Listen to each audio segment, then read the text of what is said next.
Ladies and gentlemen, it is another edition of 8 o'clock spot here on the Gryd Network. I am Alfred Parsard Jr., not Bryson Carver. Who knows when he'll be back. And we've got three panelists from the Gryd Network today to debate the latest sports topics in the greatest game show going today. Introducing first the host of the All Even podcast, the founder of the Gryd Network, and everybody's favorite person, depending on who you are, Mr. Barry Grant Jr. See that? You see what that's called? It's called the snap. Whenever I'm here, big things happen. And yes, I like the fact that you did put that out there, that I am the founder and the creator of the show. So as creators do, I can continue to make this show blossom, or I can crush it just like Thanos does. So just make sure you make my points double today, because this is a special appearance. That's all I'm saying. To quote the great Beavis, are you threatening me? It's not a threat. It's not a threat, but there might be an email later. So, Okay, we'll see. Introducing second, the current points leader for this season, the man who many deem unbeatable, and the man who many have put a target on his head. Ladies and gentlemen, Arthur Hurst. What's going on, dog? How we doing? Good. Glad to have you. And last but not least, Mr. Dylan Lima. How's it going? Happy to be here. Happy that the Chiefs lost. So I'm just a happy guy. Happy to be here. Ouch. And good friend of the show, Patrick Brown, already crowning Mr. Barry Grant Jr. the 8 o'clock spot champion. Let's go team all even. All right, so the rules here on 8 o'clock spot, for those of you who have never watched this before, and for those of you who need a reminder, several rounds of debate questions. The best take gets 5 points, second best gets 3 points, and the third best take gets a point, a single point. All right, so we're going to get into things. The biggest, most watched sporting event annually of the American sports season. Ladies and gentlemen, the Super Bowl, where the Philadelphia Eagles, as you see the graphic there, with Jalen Hurts and Nick Sirianni under confetti with the Lombardi Trophy and a disappointed Patrick Mahomes, defeated the Kansas City Chiefs. What was the biggest takeaway in this Super Bowl? And we'll start with Mr. Arthur Hurst first.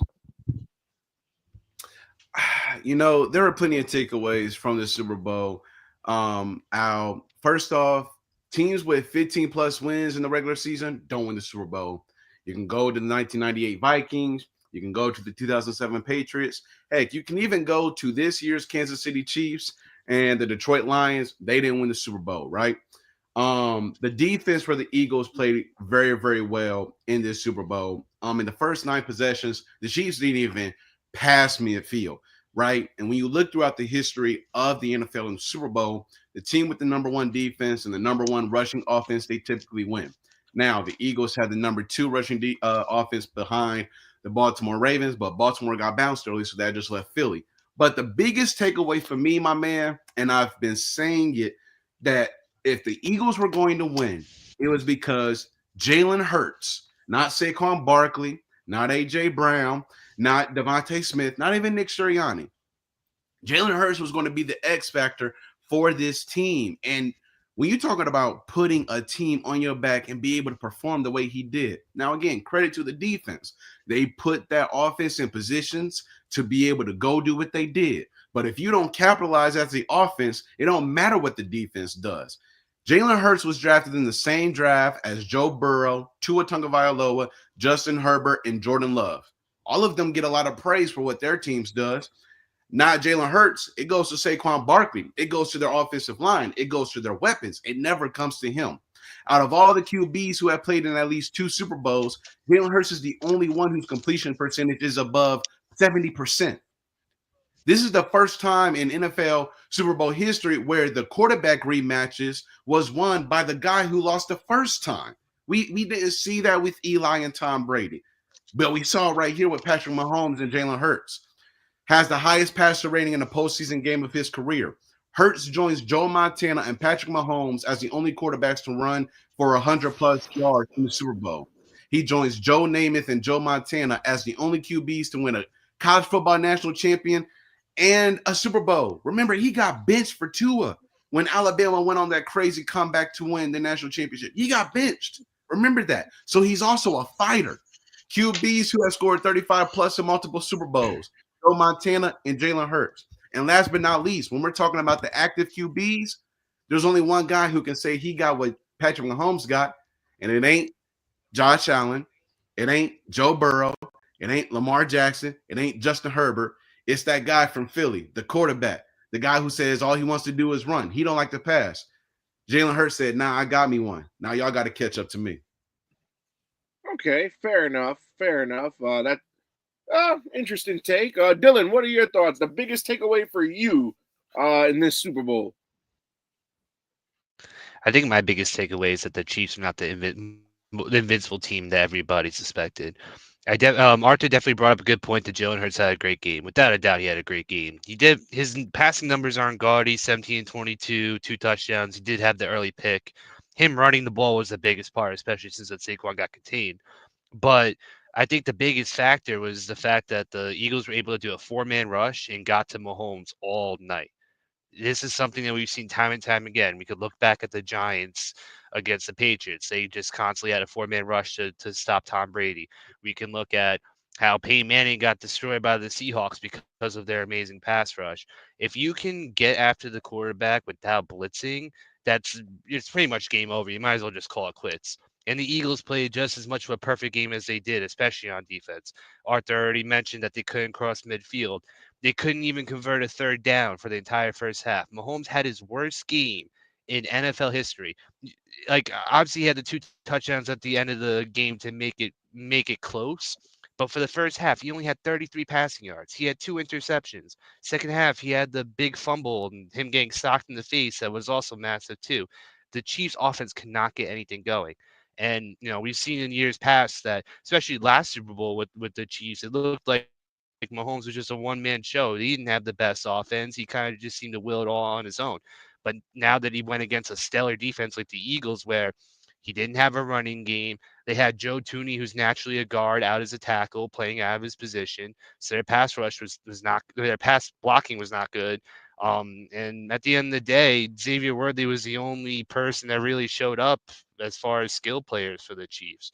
So quite frankly, I really do think that now we're going to see the Chiefs maybe not be the same invincible team that we considered them in the past, especially when they only lost 2 games this year. All their games are close. My biggest thing last week was that if it got to a close game, the Chiefs were going to win it. It was never close. Eagles friggin' put pedal to the metal right away, and that's all that mattered. Once you saw Travis Kelce on the sideline looking like he wanted to give up, the coach on the sideline was consoling that one Chiefs player that was crying. The Chiefs looked as defeated and destroyed as I've ever seen them. So kudos to the Eagles for making a once invincible team look very mortal. All right, yeah, and I agree. The Chiefs just couldn't get anything going in that first half. It was brutal. You would have thought that we weren't watching the Super Bowl the way that game was going. Last but not now, this guy has to put on shades to answer the question. Ladies and gentlemen, Barry Grant Jr., your biggest takeaway from this Super Bowl? Attrition. Attrition is the biggest takeaway from the Super Bowl. There's a reason why there hasn't been a three-peat winner in the Super Bowl era. It's impossible to do because of the type of sport that's played. Physical sport. Listen, the Chiefs have been in the last 8 AFC title games or something like that, 7, whatever. That isn't a feat in itself. This team is tired. They're old. They don't have the pieces that they used to have. They don't have the dynamic offense that they are used to having. They don't have the great offensive line anymore. The defense is still good, but when the Chiefs were doing their thing, they didn't really need a great defense. Now it's the reverse. They need to try to go back to having a dynamic offense, but they don't have that right now because attrition. It's very hard to do what they did. The Bills going to 4 straight Super Bowls, you probably won't see that ever again because of the difficulty of this sport. This is what we got from that game, is that you saw a team that lost a few years ago. They revamped, they retooled, they got a better defense. Their GM did whatever they had to do to improve that roster. You had the other team that, we're the Chiefs. We can be able to plug and play and get this guy off the street and do this. Attrition is what we saw. Kelsey is old. He might as well retire because that guy is not going to be an impact player going forward, and we can see that. Patrick Mahomes, when he gets pressured, he is not the same quarterback that he shows you to be. His passer rating drops. His decision-making drops. He threw some horrible passes in that Super Bowl, and that's not because of just the game. He's been doing that all season. Attrition is what I took away from that game. They were done. They were gassed, and this might be an inflection point for this franchise if they're going to rebuild, try to retool on the fly or whatever it is. But this iteration of the Chiefs is done. It's over. And the Eagles killed it, and I loved every second of it. Was that worth putting your sunglasses on for? Yes. Okay, I just had to ask. All right, let's see who's in the comments. Romy is the best, says the defense was the GOAT of the Super Bowl. Well, the defense one way was the GOAT of the Super Bowl. All right, so I'm going to give the best take to Dylan. I do heavily agree with you that the once invincible seeming Chiefs did get exposed. I'm going to go second best take to Arthur just because I love stats, but you did stray away just a little bit by mentioning. I don't think Jalen Hurts getting benched in Alabama was a factor in the Super Bowl, but I do love all the stats you threw out. And 1 point to Mr. Barry Grant Jr. Not a bad take, but you know, we're everybody's indoors, and you decided to put shades on. All right. So I get penalized for shades. Well, no, you didn't get penalized for shades. Just the other 2 takes were better than yours, in my opinion. So then lead with that. Don't send shout out to the shades. I gotta give you a difficult time. All right. Going back, staying in the NFL for right now. Well, he was the Eagles offensive coordinator. Now he is the Saints head coach. Kellen Moore has been hired as the next head coach of the New Orleans Saints. Who dat? Good move, bad move? And I'll start with you first, Barry. I think it's a terrible move. Not even a terrible move. Kellen Moore, let me tell you something. I was a Dallas Cowboys fan for a very long time. And don't let this one season of Kellen Moore in Philadelphia fool you. Or it was a 2 seasons, whatever it is. They were destined to win this actual Super Bowl. They were a good team all year. It wasn't Kellen Moore that made them this dynamic team. They've been dynamic for the last how many seasons now? Let's just call a spade a spade. Kellen Moore's offense is very vanilla. It's very, very, you know what's coming, right? You can tell that it's not this like advanced offense. Is he a leader of men? No, he's not.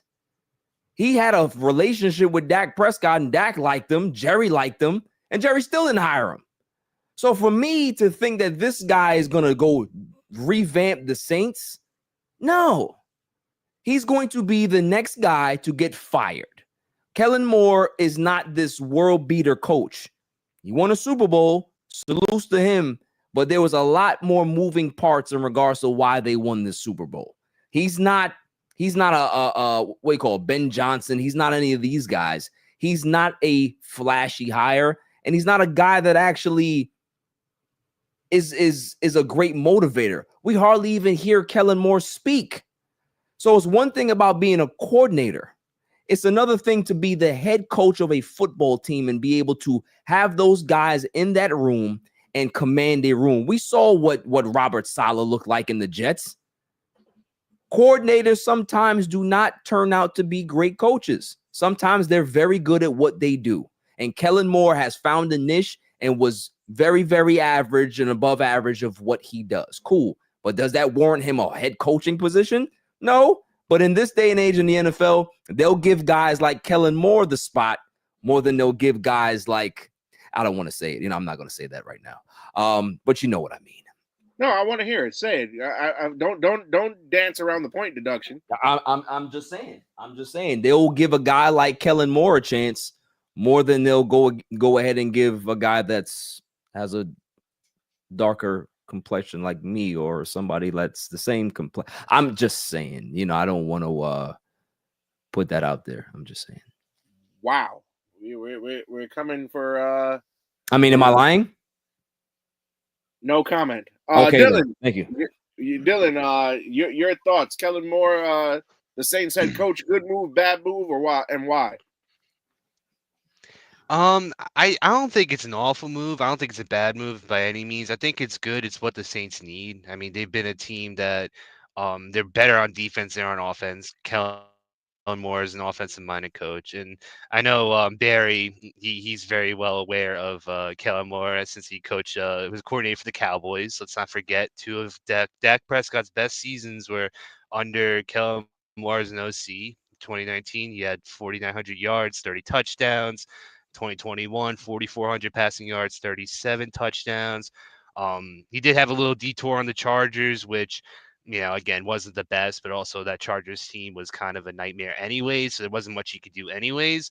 And look, I mean, yes, the Eagles were an absolute unit this year. I don't think it mattered who was going to be the coach.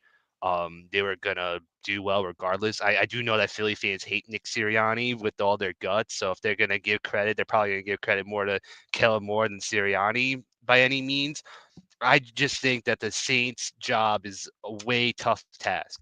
I do agree with Barry where I don't know how long he's going to last because, again, we're talking about dead cap. Saints have awful dead cap issues. They have Derek Carr as their quarterback. I don't even know if Derek Carr is even going to last much longer. He's been not so good. Not to mention that entire team's a nightmare. So it just kind of just seems like a revolving door with the Saints.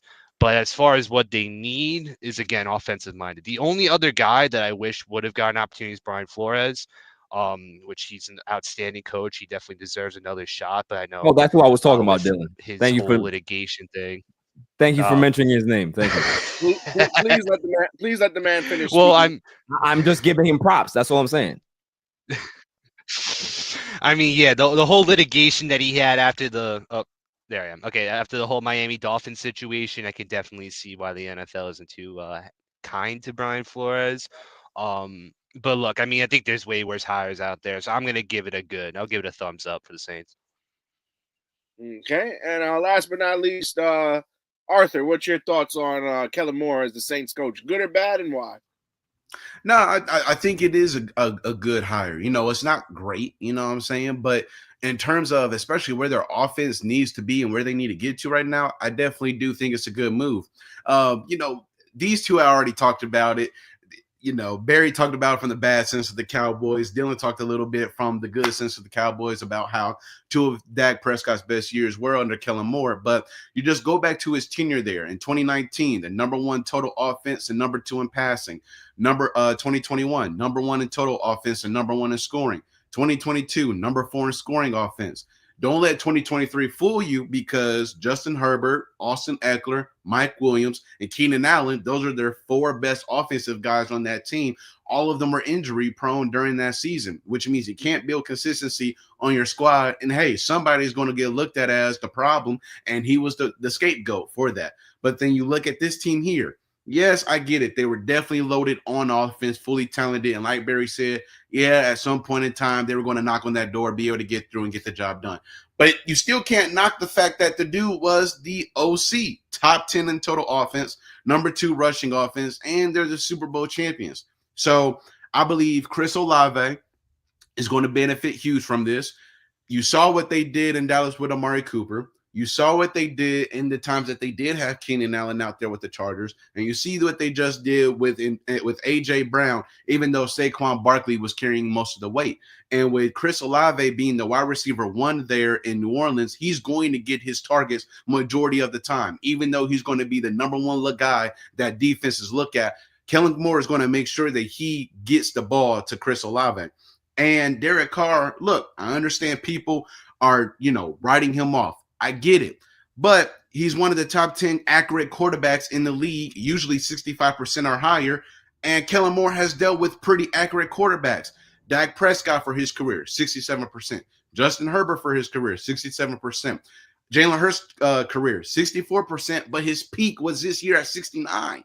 So I think this is a very good hire for the Saints. I'm really interested to see what Kellen Moore does with Derek Carr and with Chris Olave and the rest of that offense. I'm not saying they're going to come out and just be amazing, but these things do take time. And Derek Carr is going to benefit, and Chris Olave, as long as he can stay healthy and not have injuries plague like it did last season. He just came back a few days ago and said, I feel good. I'm looking to get my body right for this upcoming season. So I'm excited and looking forward to seeing what Kellen Moore can do in New Orleans.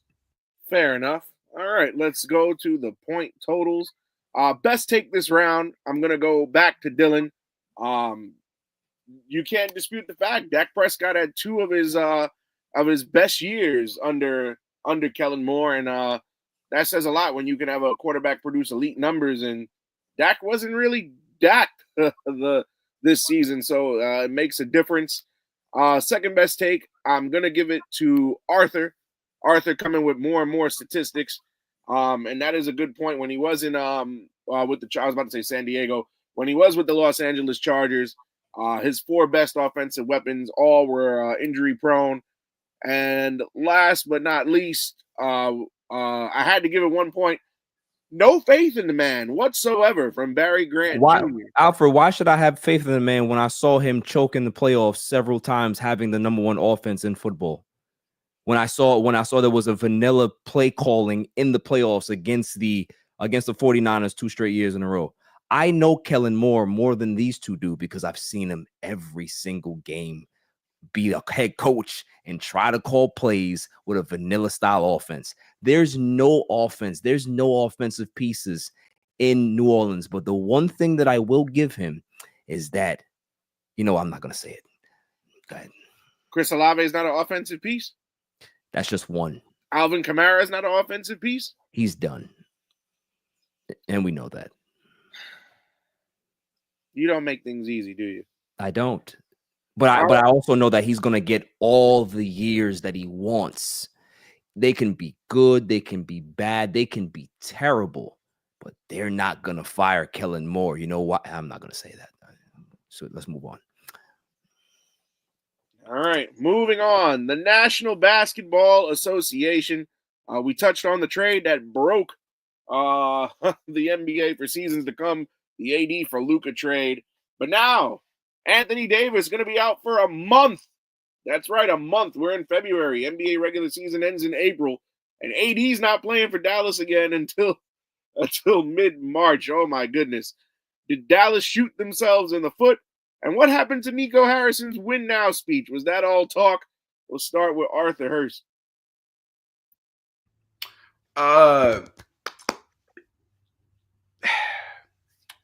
Mark Cuban shot this Mavericks team in the foot when he thought it was a great idea to leave it in the hands of a guy who clearly, Patrick, the new government does not look like he knows anything about basketball other than what's happened the last decade. So he doesn't know the history. And then you got Nico Harrison, who, we talked about his history. He's the reason why Nike didn't get Steph. Jalen Brunson's gone, Porzingis is gone, and now Luka Doncic is gone. So that's whatever. Mark Cuban, he shot them in the foot when he decided to sell the team. But Nico Harrison has been giving countless excuses about Luka's weight. But Luka's walking into the pregame of last night's game between the Lakers and the Jazz wearing a tight-ass suit. So, hey, man, look, if he's fat, sure, I guess. But now you're really biting the bullet because not only is Anthony Davis down, but Gafford is now down. So now you're down 2 of your bigs. And yes, you have a very good roster. You have really good guards. You have Derek Lively. You've got Dwight Powell. But your guy who you got, and the reason that you said defense wins championships is not there. So Nico Harrison, just go ahead and say what you want to say. I wanted to get rid of Luka because I didn't like him. I didn't want him here. And I went to the guy who did me the biggest possible favor in getting him the heck out of Dallas. There's no reason to trade a perennial growing superstar steal in Luka Doncic from that city who obviously loved him. So, saying that it's all that you're trying to win now, I believe it is all talk because y'all just got to the finals. And you're talking about his weight and his conditioning. Well, dude, he's young, and I get that. But it's his first time getting there, getting that far. Anthony Edwards was huffing and puffing as well because his first time going that deep into the playoffs. Give the dude some grace.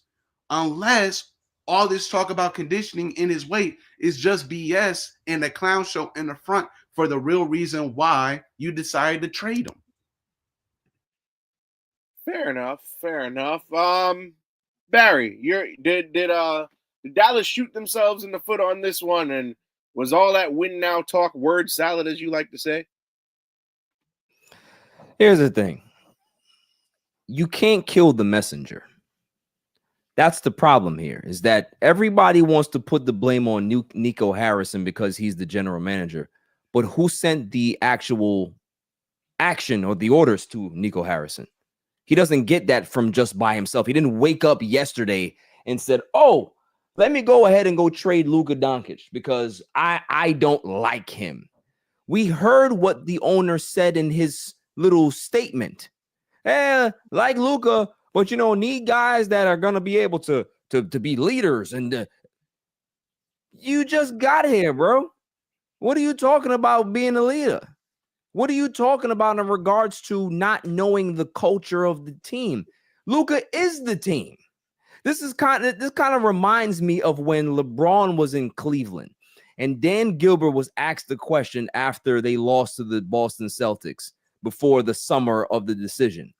Are you going to do everything in your power to keep LeBron James in Cleveland? And Dan Gilbert said, I'm going to do everything in my power to keep to do what's best for the team. LeBron is the team. He brought the whole revenue of the team. It's the same thing with Luka. Luka brought so much money and revenue to the Dallas Mavericks. So for the owner to send the walking instructions to his GM, that's where we were. Look at this. This cat is messing up my thing. That's what's going on here is the fact that this GM's getting the walking papers from the owner.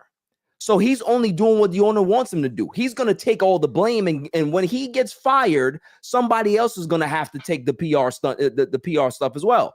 It's not Nico. It's the guy that we just saw make one of the worst statements we've ever seen from a guy that's been your franchise player.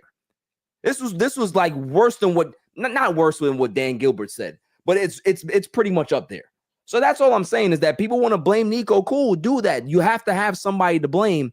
But it's the governor, it's the owner. And in regards to AD, we know what's going to happen. It's about them trying to win now, have an excuse to win now, and then when they don't win, it's easier for them to blow up this team than blow up a team that has Luka on it.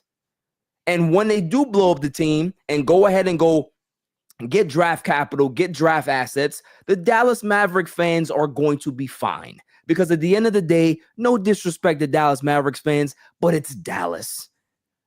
This is not the Cowboys. This is not the Chicago Bulls. This is not the Los Angeles Lakers. This is not the Boston Celtics. This is Dallas. And they will find somebody else because they've always done good with drafting and getting their talent. That's it. Okay. Dylan, what do you have to say on this whole matter? I mean, at the end of the day, Nico Harrison was the one that mentioned this like initially to the owner. He's been in his ear telling him about this stuff, and I'm sure the governor gave Nico Harrison the full trust to make this trade, and that's why he did it. I mean, it's definitely all talk and all charades on Nico Harrison's side because this trade didn't make sense at first. And now it definitely doesn't make sense. Now the main focal point of why you made this trade is injured. Anthony Davis is in his 30s. You now have a core of 30-year-old players where you have Anthony Davis, you got Kyrie Irving, you got Klay Thompson. This is not a team that's built to win 5 years from now. This is a team that, you may get a year or two out of them. Kyrie's contract's going to be up soon after next year. Daniel Gafford's another dude that's going to be up for free agency after next year. So we're seeing a lot of expiring contracts. And if this team doesn't show progress right away, which definitely isn't looking like the case, they're looking like they're going backwards in anything. None of these players are going to stay anyways. I could definitely see this team being blown up. And I just don't see the vision whatsoever. Like it's overall awful. And at the end of the day, really just seems like a cost cutting thing because Luka would have been the highest paid player in the NBA, especially with the Supermax. And Nico's whole claim of fame is being with Nike for almost 20 years. He got to work with Jordan, he got to work with Kobe, but he wasn't in like an NBA front office. Sure, he got to rub elbows with these dudes and saw how they click, and maybe he didn't really see that greatness in Luka, especially with how he wasn't as motivated to get thin, which I understand. I mean, I guess in that sense where it's like if he doesn't have the motivation to get in shape when you've been asking time and time again to get in shape, okay. But then why are you trading for Anthony Davis, who's older, injury prone, and doesn't have much time left? It's like you're just asking for this team to get blown up, like Barry said. So it's just not only are they shooting themselves in the foot now, they're shooting themselves in the foot 2 years from now, and it's going to take a while for them to see any kind of promise whatsoever. The most damning thing is seeing Dirk Nowitzki being courtside watching Luka play for the Lakers and like supporting Luka, especially when Dirk was like an all-time Maverick. Like he was like the face of the Mavericks, and he's courtside watching Luka play for the Lakers. That's the most damning thing of this all. All right, and valid points from all three gentlemen. You guys made it tough to score this one here, but I'm gonna go ahead and give best take again to Dylan. I do agree. Regardless of whatever the reasoning is that they flipped Luka in this trade, you do make a solid point. They asked him time and time again to lose weight, and somehow either he lost the weight and it came back, or the weight was up and down, or even in the case of what was stated in an ESPN article, the guy's playing 40 minutes a game and still somehow manages to get heavier throughout the course of the season. So that's a solid point. But again, questionable to trade a superstar who, if he's not in his prime, is about to enter his prime for about to be on the decline AD. I'm going to give second best take to Barry Grant Jr. only because, at the end of the day, they can't sign off on the trade if the owner, like what you said, if the owner's not approving that, there's no way they get it done. So I got to give you that. And it was a close one, but Arthur, I had to pick somebody to give the one, but just by a narrow margin. I just felt like Barry's take was just slightly better. So we have 15, 5, and 7 in favor of Dylan. The graphics guy forgot to upload this next one, but last night, Luka Doncic happened to make his Lakers debut. Luka in 24 minutes had 14 points, 3 assists, 4 rebounds. Are we impressed with Luka's debut? Should we be concerned? Or do you think he's going to bounce back? But I'll start with you first, Arthur. I mean, he was on a minutes restriction, so you can't really. I mean, it was cool. I'm not impressed or disappointed. So on the minutes restriction, it was cool. Plus, it's the Utah Jazz, so I'm not going to feed a whole lot into it. LeBron James was playing well. Austin Reeves was playing well. The entire team was playing well. But again, it's the Utah Jazz. Luka's offense and his offense identity on this team will come. I'm worried about his defense. There were times last night where, like, for example, left side of the wing, you had Jordan Clarkson. He had Luka on the ISO. You had LeBron James here in the corner and help. And I believe it was Dorian Finney-Smith here at the top of the key and help as well. You clearly see how LeBron and Dorian are trying to shrink the floor to cut off those drives. And it didn't matter for Jordan Clarkson because he still made a move past Luka and made a tough bucket and got in the lane. There was another play. I believe in the third quarter, where they had Luka again on an ISO, right wing. You got Lauri Markkanen up top, LeBron guarding him. Dude drove on Luka, and LeBron comes to help, but he leaves open a wide open Lauri Markkanen. Now, Lauri ends up missing a three, but still, those are important things that this Lakers defense is going to have to make sure they get together during the All-Star break to clean up. Because for the next month, you have to play the Denver Nuggets 3 times. You know how the Denver Nuggets play the Lakers. It's cooking every freaking time for the Nuggets. For Joker, for Jamal Murray, for Michael Porter Jr., for Aaron Gordon, for Christian Braun off the bench. It looks like the Lakers can't do anything against the Nuggets, especially on the defensive side of the ball. So when you have guys like Jamal Murray or Michael Porter Jr., who are very good ISO guys, but especially Jamal Murray a lot more, and you got Luka on playing defense on him, are you really going to leave Michael Porter Jr. open for a 3 because you got to come help double Jamal Murray and get the ball out of his hands? I don't know. You play the Bucks twice. Are you going to do the same thing with Damian Lillard? You got to play the Celtics. Are you going to do the same thing with Jason Tatum and Jaylen Brown, Derek White?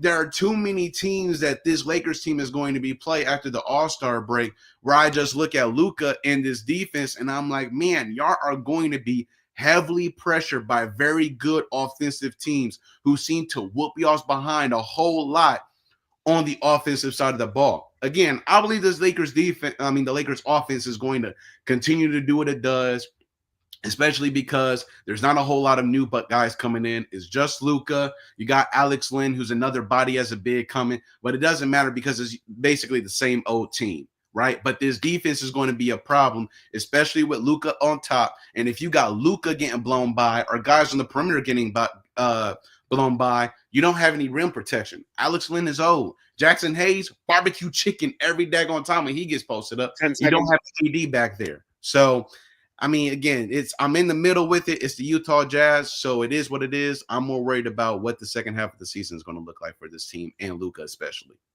Okay, fair enough. Dylan, concerned with Luka's, I wouldn't say mediocre or lackluster, but concerned with his performance last night, or not worried at all? I mean, we just saw more of the same with Luka. I don't think he showed anything different that he didn't show with the Mavericks. Again, he's offensive juggernaut. That's like his main thing. He definitely wasn't efficient, that's for sure. I feel like a lot of it was him trying to show out for the crowd, especially with just his first time playing with LeBron. But he showed flashes of brilliance. I mean, his playmaking, some of his assists, especially throwing it across the court to LeBron for a layup. You had him kick it out a couple times in some tough traffic. And scoring wise, I mean, he only had 15 points. He even played the whole fourth quarter since they smacked the Jazz around, because the Jazz are not a good team. But I think Arthur made a great point where, again, defense is going to be the biggest problem. If the Lakers actually could finish that trade with Mark Williams, I think it would be a whole different story, because I think Mark Williams is an absolute baller for the Hornets, but unfortunately he wasn't healthy enough to do okay, Barry. He was but he wasn't healthy enough to finish his the trade, so they nixed it. So yeah, I mean, I think there's a lot of what for them to work on, and I think it's an ongoing process with the Lakers. So I'm not in any kind of panic mode whatsoever. It just looks like they're going to be trying to outscore everyone, and that's going to be their game plan going forward. All right. To the resident Laker fan in the room, who actually went and just grabbed a pair of Lakers shorts. Oh my goodness. Barry Grant, your take. Worried about Luka or not really? Dummy, yeah. Anybody who thinks that Luka is here to play defense, we don't care about defense and Luka Doncic. This is like when Steve Nash was playing with the Phoenix Suns. Nobody cared about Steve Nash playing defense. We don't care about none of that stuff. We don't care. Luka is here for box office. Did you see how many stars was out there last night? They had so many people there last night. That was what LA looks like. That's what it was in the 80s. That's what it was in the late 90s and early 2000s. The stars are back. ESPN, the ratings were out the roof. It didn't even matter if the man had a bad game. And he had an efficient game. It was great. And the thing is, what people saying, oh, what was his performance lackluster? He hasn't played a game since December. He had a hamstring injury. He has been literally sitting trying to heal. When you have a hamstring problem, you can't be on the basketball court doing basketball activities. You have to just sit and let it heal. That's the problem with hamstrings. This is why you can't come back right away, because they can linger throughout the entirety of the season. So for him to come off the street and do what he did, lovely. I don't care about defense when it comes to Luka. The Lakers have had the best, I think they're top 4 and top 5 in offensive efficiency and defensive efficiency over the last month and change. They've won 12 of their last 14 games. This is no outlier. This team is clicking at the right time because they have the right pieces and guys are buying into the actual offense. You saw where Dalton Connect was yesterday. He was sitting on that bench, and you know who got his minutes? Jordan Goodwin. Jordan Goodwin, 6'10" wingspan, plays defense, plays hard, plays what he has, does what he has to do in the minutes that he's getting. Those are the players that the Lakers want. They don't want hot dogs. We got Luka that don't play no defense. He's going to give us 28, 8, and 8. We like that. Braun is going to give us what he gives us. We have all the other guys that's filling in. This was what the Lakers are. And this is why they had to make this trade, because of all the press that was happening. Do you know what the NBA has been doing over the last 5 to 6 days? They've been flexing games out because they didn't know when the hell Luka was coming back. You coming Friday? Okay, we're going to flex that game. You coming back Saturday? Okay, we're going to flex that game. They was flexing games left and right because they want to see blockbuster Luka. And that's all it is. We saw a little bit of the Magic Kingdom yesterday, and it was beautiful. It was beautiful. I can't wait for more. Lakers are back, and I don't care about no Bucks. I don't care about no Nuggets. Chicken nuggets for them, and Bucks, we're gonna make bison burgers out of them. We don't give a damn what's going on, because the Bucks they're not even a good team. So I can't wait to see them. I can't wait to see them. Lakers have been the best team in the NBA over the last month, and that's a fact. Can't argue that. Solid points. I'm gonna give this round and the most points to Barry Grant Jr. I love the confidence. Love the confidence. And you're right. The Lakers already knew they're getting a guy who does not play defense. It's no secret Luka is a liability on defense. So I don't think anybody should be worried at the fact that Laker fans should not be worried, because they have the offensive power to make up for that defensive deficiency as long as they don't go cold. However, I'm giving the second best take to Arthur, who's also now tied with Barry at 10 points. The schedule is what it is. The Nuggets always play them tough. The Bucks are a solid team, and Bigger Nuggets. Can I finish? And in an era where you live and die by the three in the NBA, having a weak perimeter defender, that may not be a good thing. And although 1 point, but still in the lead, Dylan, solid take. Your take was actually pretty good. I just couldn't put it over the previous two. But with that being said, we're going into the final round before we get to the end here. And we are going to Major League Baseball. News broke today that Clayton Kershaw, who has spent 17 seasons with the Dodgers, will return for his 18th year. This is a 1-year deal. Of course, the Dodgers coming off that World Series win. Is this contract a loyalty reward type deal similar to Kobe Bryant's final contract with the Lakers? Can Kershaw make a difference and contribute in 2025? We'll start with you, Dylan. I mean, I think Kershaw just getting his proper send-off from the Dodgers. This is a dude that's played for the Dodgers his whole career. He's been there through thick and thin. There were some narratives going on Clayton Kershaw, especially in the playoffs, where they weren't sure if he was capable of winning a championship with the Dodgers. He was known for choking a lot, blowing games when they needed him most, and now he's going away with 2 rings. He's definitely well deserving, at least getting one proper year, whether he gets around 5 to 10 million, depending on how well he does. And this is not a team that really needs him at all. In this pitching rotation, we're looking at Blake Snell. We're looking at Tyler Glasnow. You got Yamamoto. You got friggin' Shohei. He's still listed as in their rotation because if his arm is healthy, he's definitely going to have some times where he's going to be putting innings away.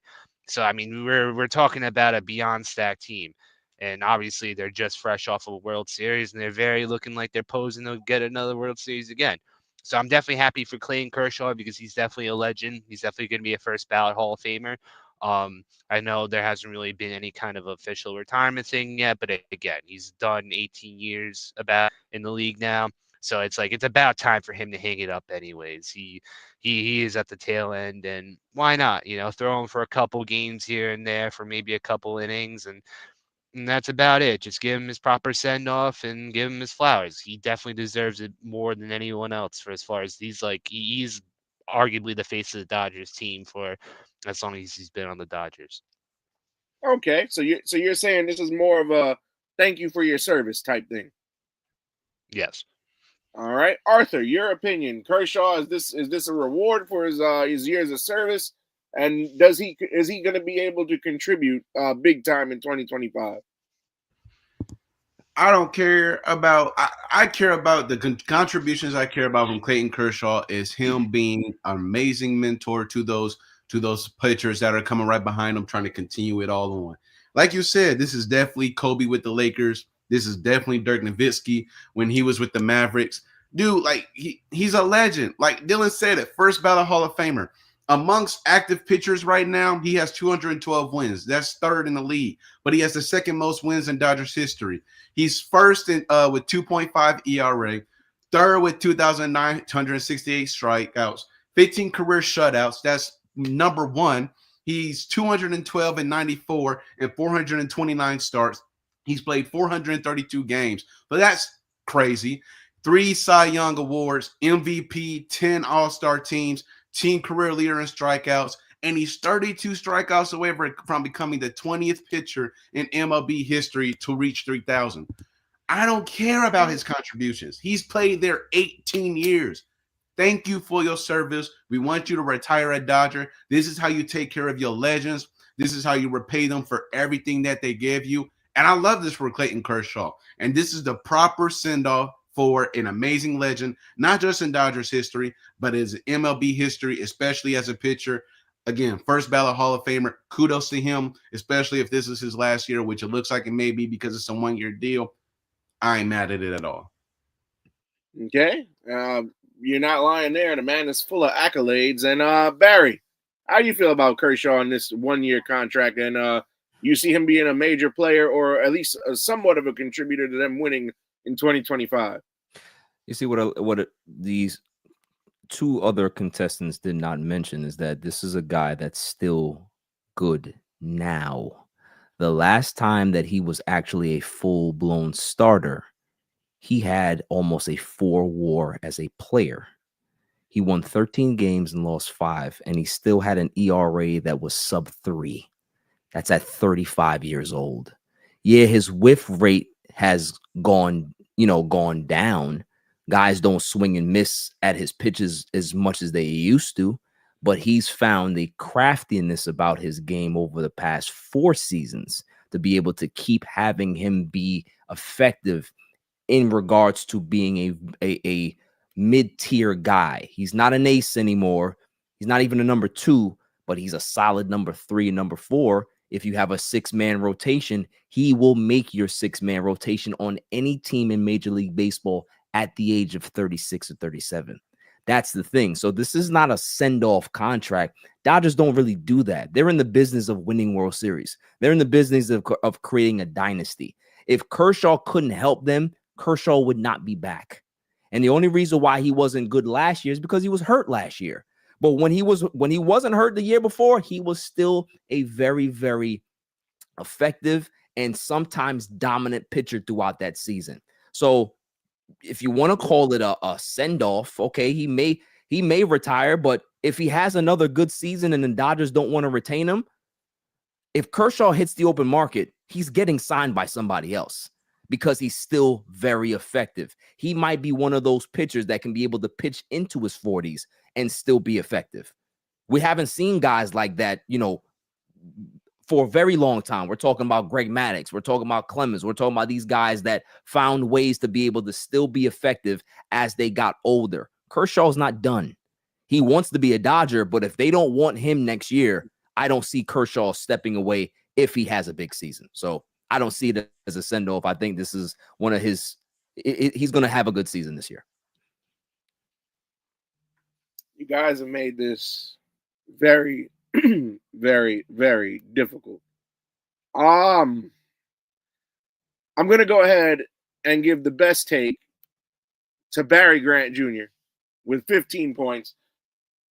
You looked at it from both sides, and like you said, the last time he was a full-blown starter, which was not that long ago, he actually didn't pitch well, and he's been able to adapt his game.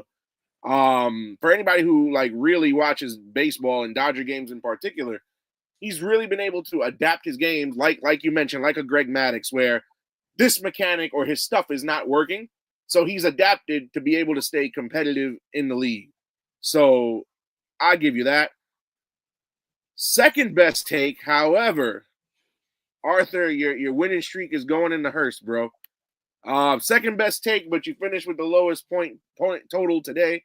I love the accolades, and unlike Barry and Dylan, you did mention he's going to be a mentor, but you can't say that you don't care about the man's contributions, because mentoring is a contribution. So in a way, and Dylan, your take was good. You're already in the lead, so you're in the final round. Your take was good. I just couldn't put it ahead of the other two. But we have a Barry Grant, Dylan Lima final. Arthur, any words before we temporarily take you out of the box? Nah, bro. It's always fun going on here. So it's been a minute since I had to go against Barry. So I'm pretty sure the last time I got you, but you got me this time. It's all good though. It's all good. All right, Arthur, we're just going to we got some comments here before we move to the final round. Shaheem Taylor says robbery. He says the first take by far the best, so I think he's rooting for Dylan. But he is a friend of the show. Thank you, sir. All right, so Arthur, just stick around. We'll get to you again after the final. We're just going to put you out here. And let's see. So our final round between Dylan Lima and Barry Grant. This past Super Bowl, this past Sunday, we had the halftime show performed by Mr. Kendrick Lamar. Some people liked it, some people didn't. The question here in the bonus round. Oh, before we get to the bonus round, I'll show you guys the rules. Best take, 10 points. There is no second place. So Kendrick Lamar with the halftime show. And I want to ask you two gentlemen, whether you like Kendrick's performance or not, which Super Bowl halftime performance is the best all time? As you can see in the graphic, we've got Michael Jackson, we've got Snoop and Dre, Kendrick is there, Janet Jackson and Justin Timberlake, or anybody not pictured. We'll start with Barry. I loved Kendrick's performance. I think the set was good. I think I like the symbolism that they put in there in regards to Sam Jackson being, Uncle Sam and all that stuff. And it was just very cool. And then he brought out the hammer. They not like us. Hey, they not like us. You had Serena up there. It was fire, right? I don't care what people want to say. All the Drake fans, they didn't like it. I don't care. It was fire. But it's not my favorite. Michael Jackson, not my favorite. 50, not my favorite. All of these other ones, Usher did a good. My favorite halftime performance, 2016, Bruno Mars. Bruno Mars was fire.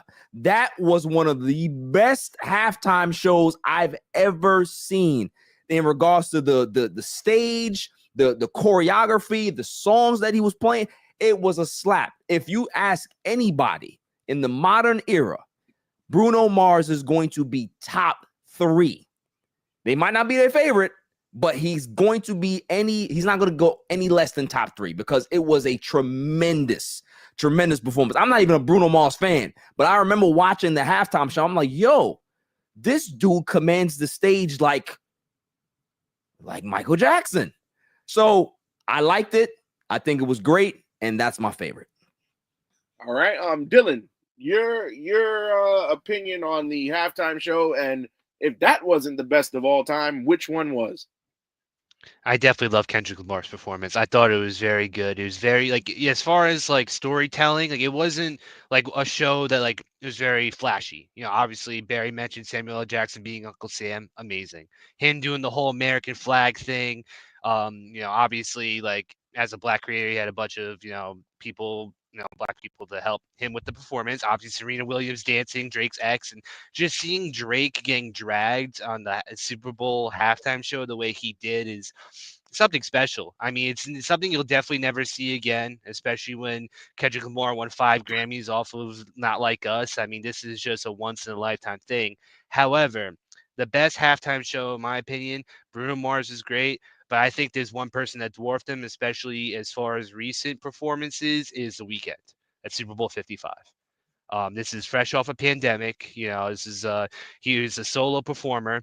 And if we're talking about fanfare, we're talking about a spectacle, because I think the best Super Bowl performances are typically pop artists where you have the fireworks, you have the show. The Weeknd did that. He had a massive stage. He had fireworks going. He had the whole mirror house going on with him running around, having the whole flash mob going on where he commanded, talk about a stage, he commanded the whole field. He took out the entire field. He had songs like I Feel It Coming, Starboy, Blinding Lights, The Hills, Can't Feel My Face. And that's just 5 of the songs. The Weeknd is someone that, as far as pop superstars, I don't think anyone can touch The Weeknd right now. He definitely just dropped a new album too, and obviously that's not part of the Super Bowl halftime show, but he did everything that you could possibly want for a Super Bowl show as far as lights, a spectacle. He even had an orchestra. How many Super Bowl halftimes can you say had an orchestra? So, I mean, again, as far as having everything you could possibly want in a Super Bowl halftime show, I give it to The Weeknd. All right, 2 compelling arguments. We got one comment here before I announce the winner. Good friend of the show again, Shaim Taylor says Arthur got robbed. So clearly support for Arthur. But, ladies and gentlemen, your winner of this week's 8 o'clock spot goes to Mr. Dylan Lima. Congratulations. While the Bruno Mars show was good, I do think that The Weeknd had the better performance. He did have more flash, as you said, and it was just more pizzazz in that performance. So, Dylan, go ahead. If you got a victory speech, you have the floor, sir. It feels good to win one. This is a hard cast to go up against with Barry and Arthur. I give much respect to them. Again, I just as much. I just gotta keep saying the Chiefs. Their reign of terror is over. I believe. I think this is the last hurrah we see for some of the veterans on that team. So it's going to definitely be interesting to see how they come back next year. All right. So, ladies and gentlemen, this has been another 8 o'clock spot. Arthur, Barry, anything to say to the good people out there watching before we head out? Go ahead, Arthur. I have my my closing statement. Hey man, nothing. Enjoying this and stuff like that. We said a few weeks back, but I still got some stuff I'm cooking up right now, so I want y'all to stay tuned. It's not that far off till I got an announcement for y'all. So. Go ahead, Barry. These 2 contestants are such amazing people. Dylan brought the smoke today. Arthur always brings the smoke. I mean, he is turned into Mr. 8 o'clock spot after I was the Mr. 8 o'clock spot. So it's always good to be able to pass the torch on to somebody who's going to hold it with the dignity and the pride that it deserves.